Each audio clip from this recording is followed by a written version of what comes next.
Hey, my little YouTube cooking friends. I'm every woman. Here I am now. I've scrapbooked, I've card made, I've cleaned the house, I've conquered the world, and now I'm going to make some fudge. Listen, guys, this is the fantasy fudge recipe, but I have refined it over the years. When I tell people this is the fantasy fudge recipe, they don't believe me. So I'm going to cook with you today, and along the way, I'm going to tell you what I do. At the end of this video, I will give you the recipe that you need to write down, okay? Now, I am doing a double batch. I always do a double batch, even if it's just for us, because we go through this stuff like hotcakes. But remember, we got a lot of people in the family, and I always send a plate to a couple of neighbors. So at the end of the video, I will give you the recipe for the smaller portion and the portion I make. So when you see me dumping stuff in here, keep in mind, this is a double portion, okay? What you're looking at now is my evaporated milk. Let me show you that. I threw it away. Darn it. Hang on. Oh, crud. Well, it has coffee grounds on it, but I use Carnation evaporated milk for the double size. I get the, how many ounces? 12 fluid ounces. And nervous wreck. I use all of it except like that little bit in the bottom. Okay, that's gross. Gotta wash my hands. Be back. Okay, so that's my evaporated milk. For the double batch, I use 3 sticks of butter. And today, I used half salted, half unsalted. That's only because that's what I had in the fridge. Normally, I use the salted butter. Don't use margarine. Use butter. So, to this point, I have my butter, my evaporated milk, and my sugar in here. I am sure this is the secret that makes this recipe so good, and people don't believe it's the fantasy fudge recipe. See, I've got it in this big pot, and everything's in there, and I have, look where I have my stove dial. This is medium. So I've got it almost half under low or off to medium. And I let this like melt and blend together slowly. What I'm going to do now is mix it up a little. It's almost like sand right now. Okay, I'm going to mix it, and once this is very creamy and smooth, then I start the true cooking process, okay? So I think the secret of this, oh shoot, I have to get a paper plate. When I'm cooking, whether it's baking or cooking, I always have a paper plate on my counter so I can put all my wet utensils on there so the counter doesn't get too messed up. So there's a little cooking tip for you. But anyway, I want this to melt real slow and blend together. Girls, you know you can't cook butter high or it'll burn. So that's what I'm doing. See how I mix, mix, mix. Stir, stir, stir. Always get around. You know, like it'll form these little things around here.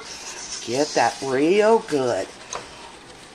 And I always keep in mind, make sure I'm stirring everywhere on the bottom of this pot so it doesn't stick. Okay? I'll be right back with you. Next thing I do, and I didn't do this for years, and it is so much easier. I've got a 9 by 13 inch baking dish, and I have it lined with wax paper. Now, when my fudge is done, I'm going to put it into here. And I'm going to spray this with some Pam real lightly before I pour my fudge in there. That way, when it's cooled off, I can just lift this out and commence to cutting up my fudge. It just makes it easier. I used to think, oh, I'm not going to bother with that. And then I would have to like cut the fudge inside and the edges would break off. And this just, it gives you a nicer looking fudge. And there's my cooking space too. See, this is the marshmallow fluff in case you've never heard of fantasy fudge. Okay, it's almost time. I want to show you my mixture. It's about 5 minutes later, 5-6 minutes after I put it on. No, I just lied.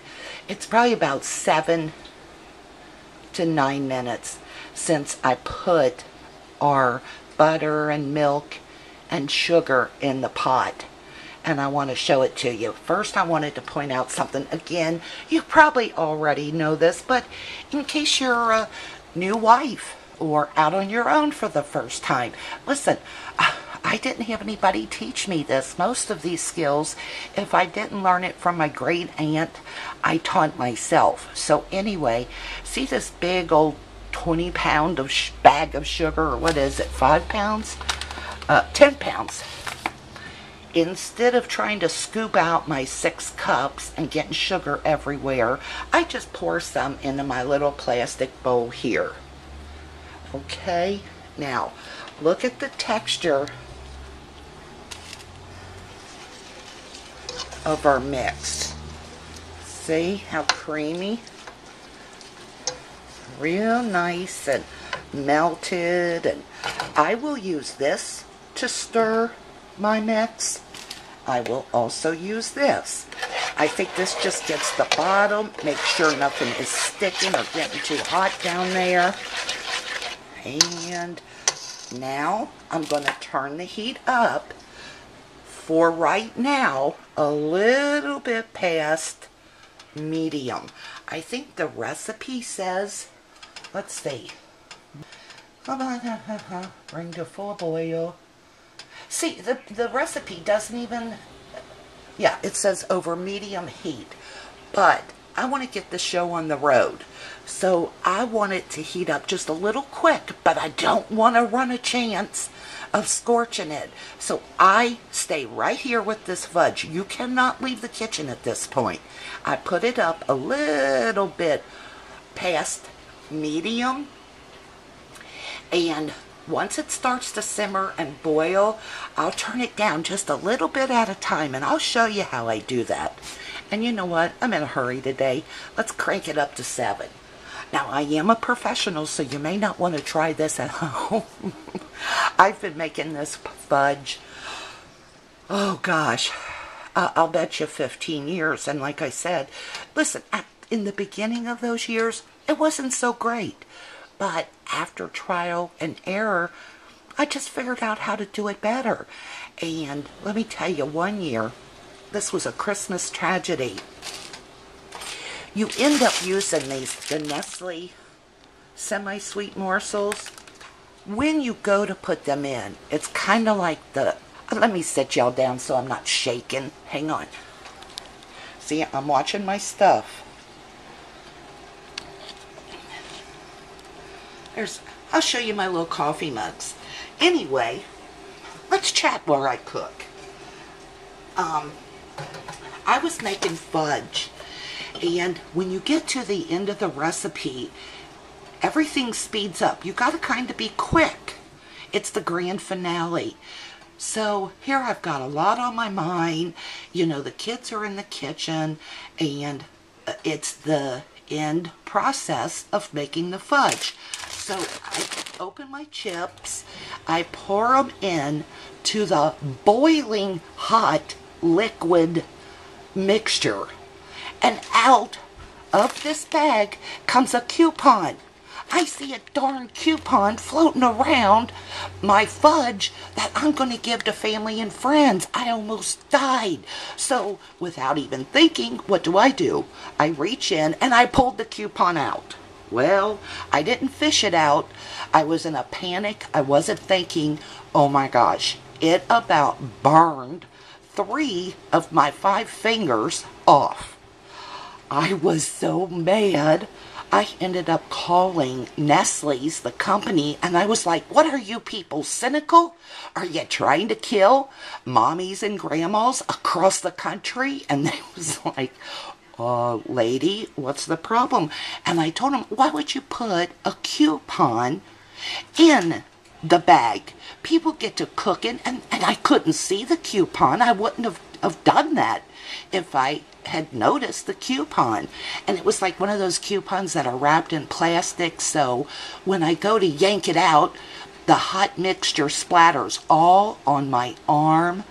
Oh my gosh, I'm telling you, it was a Christmas tragedy. So anyway, there's one of those little funny memories from Christmas past. Now, let's see if our mixture is ready. Now, it is not, but you see, I'm standing right here and I'm watching it. And I'm stirring. I never let it go a full 1.5 minutes without stirring. You don't want to stir too much, because if you do, when you stir, I guess that kind of releases the heat in the liquid, and it's going to take forever to boil. So I kind of let it warm up, then I give it a swift stir, okay? So I'll show you what it looks like when we can consider it to be boiling, and that's when we can start our timing process. Because it says in the recipe, let mixture come to a full boil. But, you know, if you don't do this all the time, or you're a new cook, what the heck is a full boil? Is it different than a half boil? So, anyway, I'll show you that, guys. Be back in a minute. It's lunchtime. Look here. See how it's starting to boil? Oh, God, I hope I don't drop the camera into it. I'm still not going to count the 5 minutes yet. Hang on.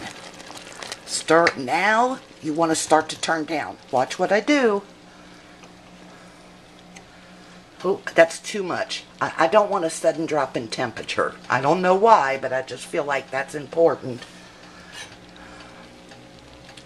You see this? You watching this, Paula Deen? I'm coming for you. Listen, this fudge here, once you get it mastered, it will make you throw rocks at Paula Deen. Okay. I'm going to start my timer now. 5 minutes.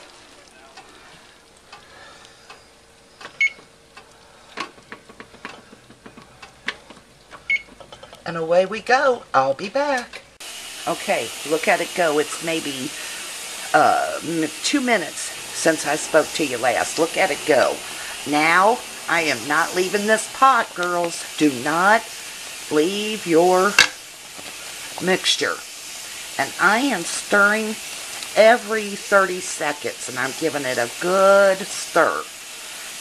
I'm going to turn this on down to the medium heat. Make sure you do not turn it any lower than medium, okay? I have done that, not thinking and not paying attention, and so make sure you get it right on that halfway mark. And stir. See how I'm switching between my whisk and my spatula? I use a spatula just because I feel like it gives it a better stir than a spoon. I don't know why, but now here's another little tip. Let me tell you something when it's time to put this marshmallow fluff, see, in there. This stuff is hard to get out. So I use a spatula and I dig in there, but before I stick it in there the first time, I'm going to stick it in this hot mix because it kind of heats up the spatula, and I'm going to end up using all this anyway, so it's not like you're contaminating the marshmallow fluff. It's all going into here, so by heating this up a little bit, it just makes it a little bit easier to get out of that tub. Now, well, we're going at it now, aren't we? I've got 2 minutes left. Okay, guys, see what I'm doing? I'm heating up my sink. It's porcelain. And I'm going to put that pan of liquid in here and stir just because it's easier for me to stir over this, so watch.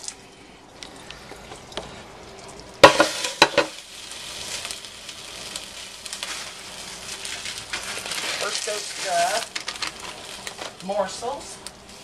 This is where this comes in handy. Watch what I'm doing. Sticking that in there. And then it goes. Oh, can you see that? Okay. I got you in camera.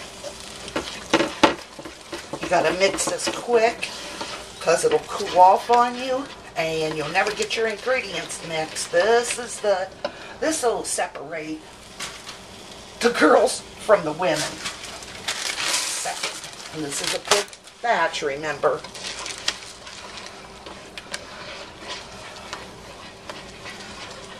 Okay, you gotta stir the heck out of this. I don't want to see any really noticeable chunks of chocolate in there. Okay, it's time for the marshmallow.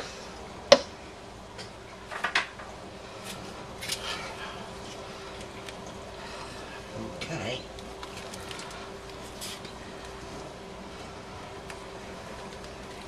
This is the hardest part of the whole thing, is this little 5-minute time period. And listen, it's a dirty job, but when you bite into some of that fudge, it's well worth it. You've got to get every ounce of marshmallow fluff out of here, and I'll tell you why when I'm sitting down and can think. Okay. This takes muscles. Alrighty. I think I'm losing my... Now, I'm going to stir this up a little bit. Can you see it? Okay. There we go. There we go. There we go. Now see, I'm talking to you guys, and I'm letting my stuff get pulled off. I'm going to stir it up a little. Only ingredient left is the vanilla extract.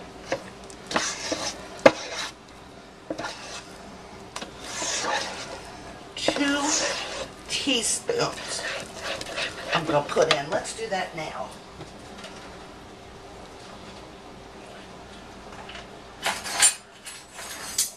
Anytime I use a liquid, I don't care what it is, vanilla extract, everything but carbonated drinks, I shake it up.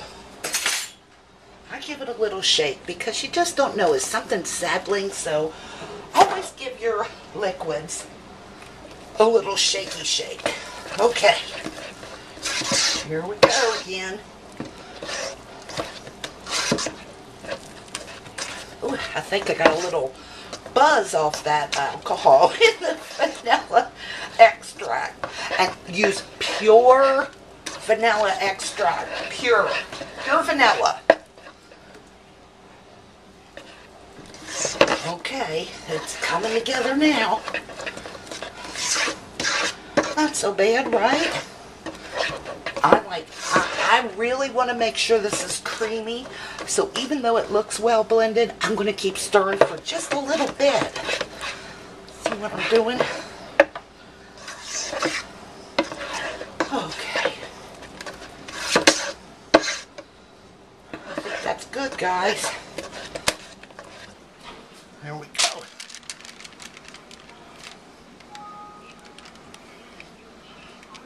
Okay. Do you see that? Now I'm going to smooth it out. Just going to push my wax paper in. I don't want this to run over the top of my wax paper. Smooth, tuck, smooth, tuck, smooth.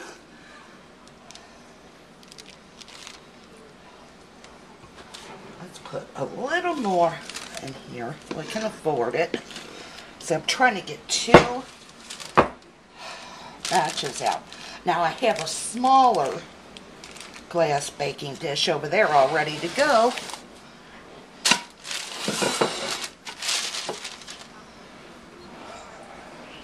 And here we go.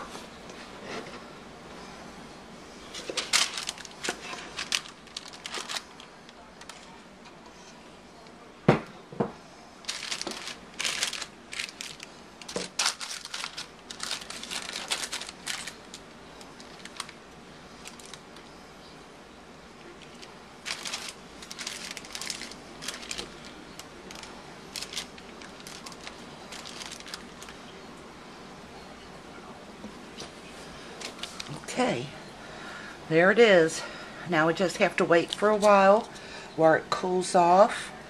And see, this one will be a little bit thicker, you know, like this. This one over here, it's going to be like, you know, a little thinner.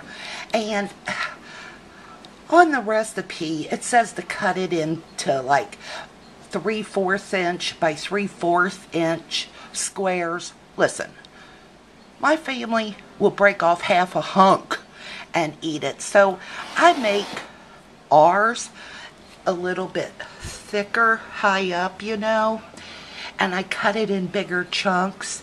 And then for gift giving, and especially for this, because I'll be taking this to my son's work tomorrow. They have Christmas with Santa Claus or breakfast with Santa, and all the employees bring a dish. Since I'm sure nobody wants a hamburger helper or a cheese sandwich, which is the things my son could bring in and contribute, I make fudge and I take it in. And everybody loves it there. People have offered to pay me to make this for them. So it's great fudge. I'll cut it up smaller, you know, so it'll go farther.